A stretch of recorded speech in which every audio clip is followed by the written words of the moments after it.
ध्यान देगा। अवतल दर्पण में आपका प्रीवियस पूछा हुआ 10वां का है, आपका 5 मिनट का पूछा हुआ है प्रीवियस आपका। यहाँ से चलेंगे, कहेगा आपका सिद्ध करने के लिए अवतल दर्पण में सिद्ध करे कि फोकस दूरी वक्रता त्रिज्या की आधी होती है, या इसी को लंबित खंड घुराएगा तो क्या कहेगा, अवतल दर्पण में सिद्ध करे कि वक्रता त्रिज्या फोकस दूरी का दुगना होता है, तो यही कहेगा। या कहेगा प्रमाणित करे कि F बराबर R/2 होता है, यही कहेगा प्रमाणित करने के लिए। तो यहाँ से चलेंगे क्या होता है, सिद्ध करने के लिए चलेंगे तो आपका यहाँ से चलेंगे कि ये अवतल दर्पण ये ले लेते हैं, कोई अवतल दर्पण है यम और यम डैश हम एक अवतल दर्पण लेते हैं, ये इसका कलई क्या रहेगा। अब अवतल दर्पण ये लिए हैं तो अवतल दर्पण किसे कहते हैं, पहले परिभाषा समझ लेंगे। अवतल दर्पण किसे कहते हैं, कहता है कि खोखला गोला का जिस आपका परावर्तक यानी खोखला गोला का वह भाग जिसका परावर्तक पृष्ठ पिचका हो या धसा हो, उसे हम कहते हैं अवतल दर्पण।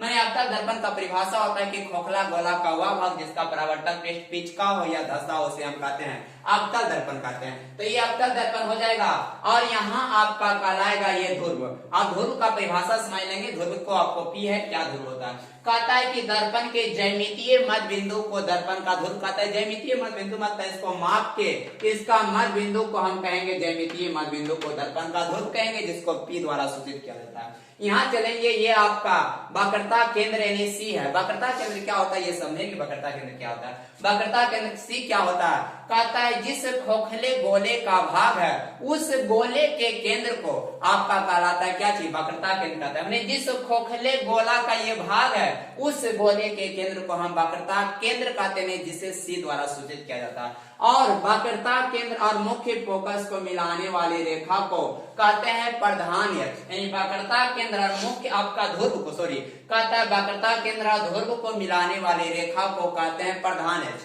यहाँ चलेंगे, प्रधान अक्ष के समानांतर अगर कोई किरण दर्पण पर आपतित होती है, यानी मान लेते हैं कि प्रधान अक्ष के समानांतर कोई किरण दर्पण पर ए भी आपतित होती है और दर्पण से परावर्तन के बाद जिस बिंदु से होकर गुजरती है, यानी दर्पण से परावर्तन के बाद जिस बिंदु से होकर गुजरती है, और उसे हम कहते हैं मुख्य फोकस, जिसे कैपिटल एफ द्वारा सूचित किया जाता है। आपका मुख्य फोकस का परिभाषा प्रधान अक्ष के समानांतर अगर कोई किरण आपका दर्पण पर आपतित होती है और जिस बिंदु से परावर्तन के बाद जिस बिंदु से होकर गुजरती है, उसे हम दर्पण का मुख्य फोकस कहते हैं, जिसे कैपिटल एफ से सूचित किया जाता है। इसी को हम पहले यहाँ सत्यापन में लिखते हैं, ध्यान देना। सत्यापन यहाँ से चलेंगे, यहाँ से आपका सत्यापन में लिखेंगे। सत्यापन में माना कि यम डैश एक अवतल दर्पण है, अवतल दर्पण है जिसका ध्रुव P, मुख्य फोकस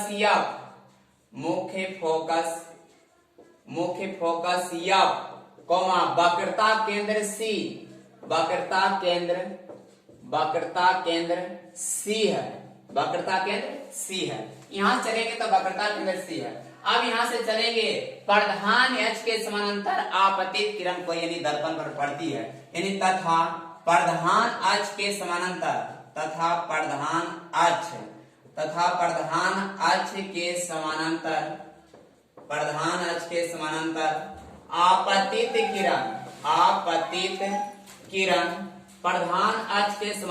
आपतित किरण, तो ये प्रधान अक्ष के समानांतर आपतित किरण कहता है AB, आपका आपतित किरण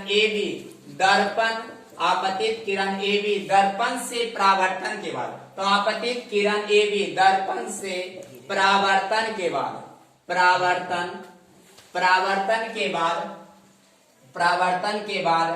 मुख्य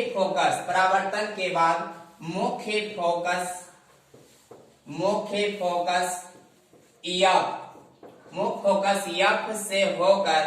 F से होकर गुजरती है। यहाँ से F से होकर गुजरती है तथा यहाँ से तो F से होकर गुजरेगा।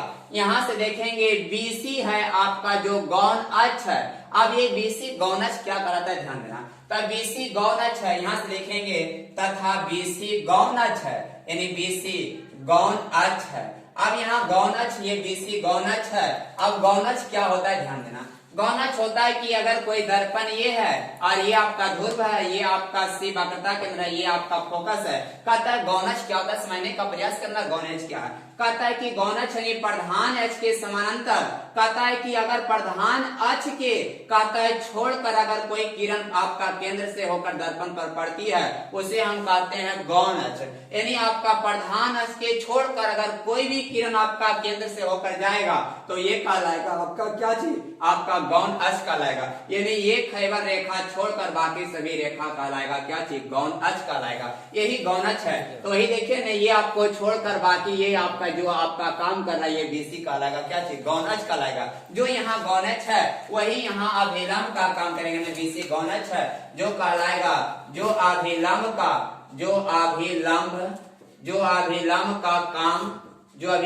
काम करती है, जो अभिलंब का काम करती है। बीसी जो अभिलंब का यानी बीसी गौण अक्ष है जो अभिलंब का काम करती है। यहाँ चलेंगे तो हमें सिद्ध करना है, तो हमें सिद्ध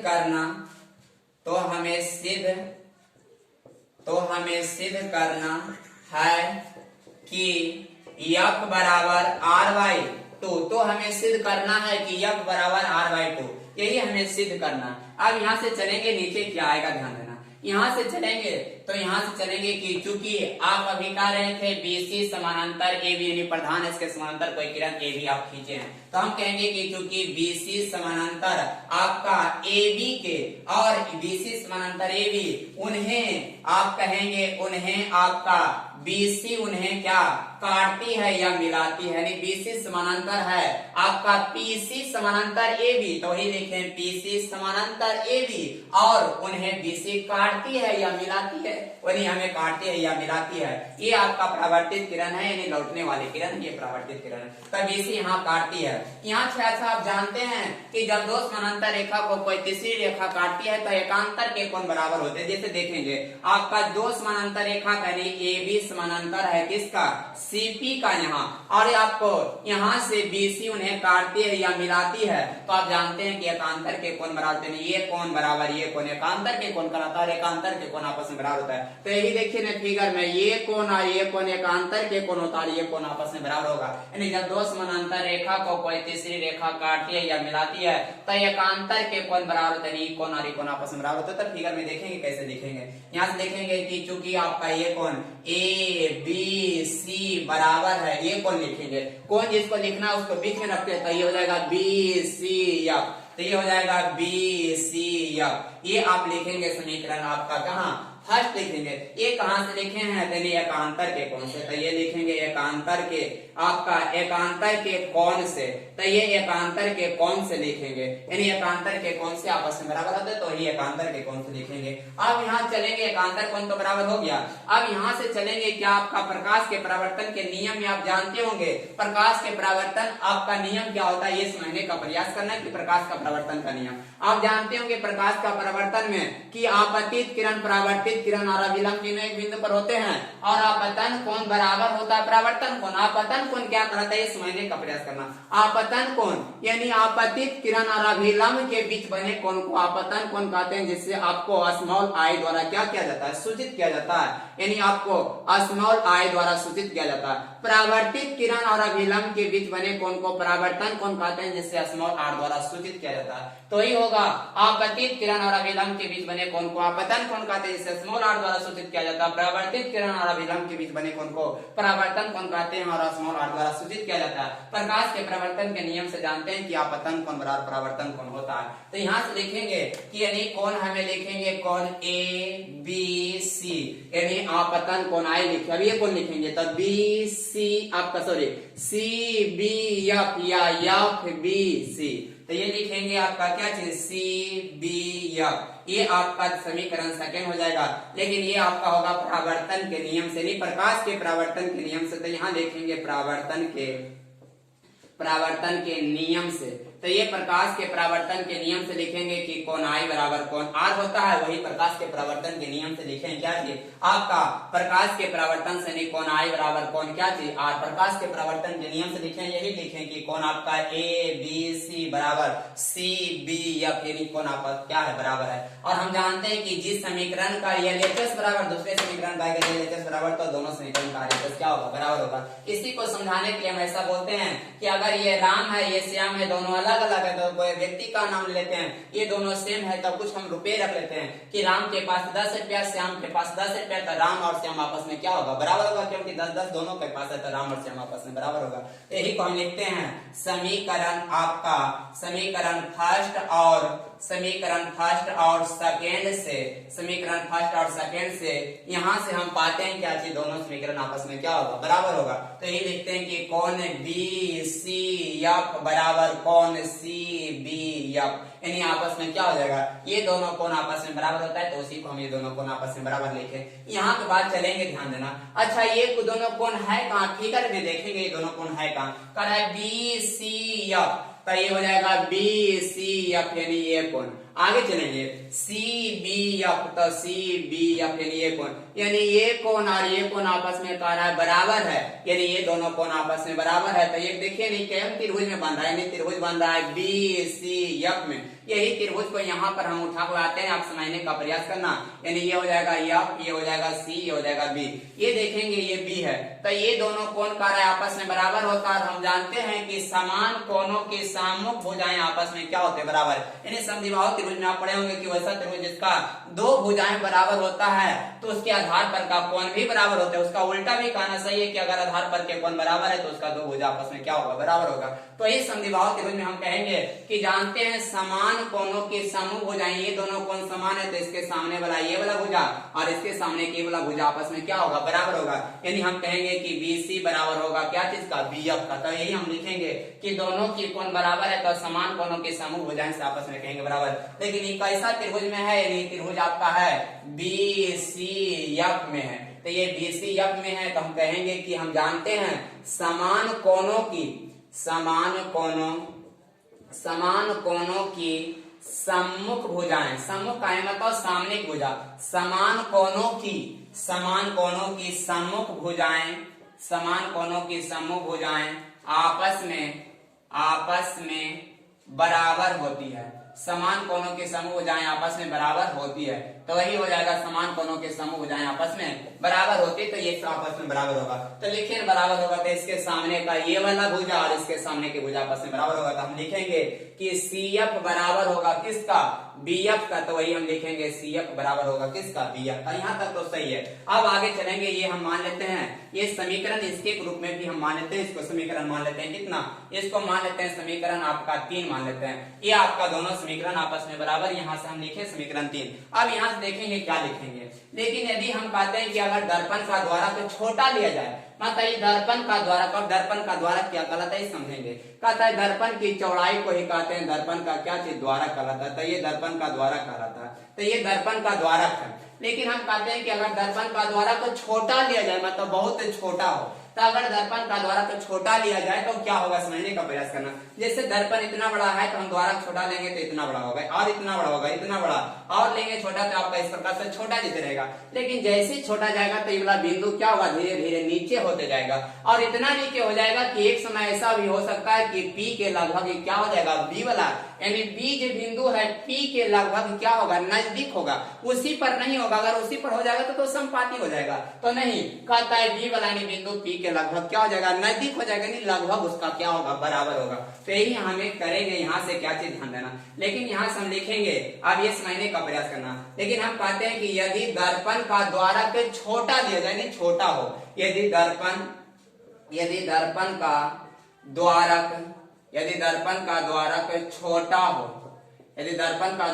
छोटा हो, तो B बिंदु P के तो हो जाएगा B बिंदु P के लगभग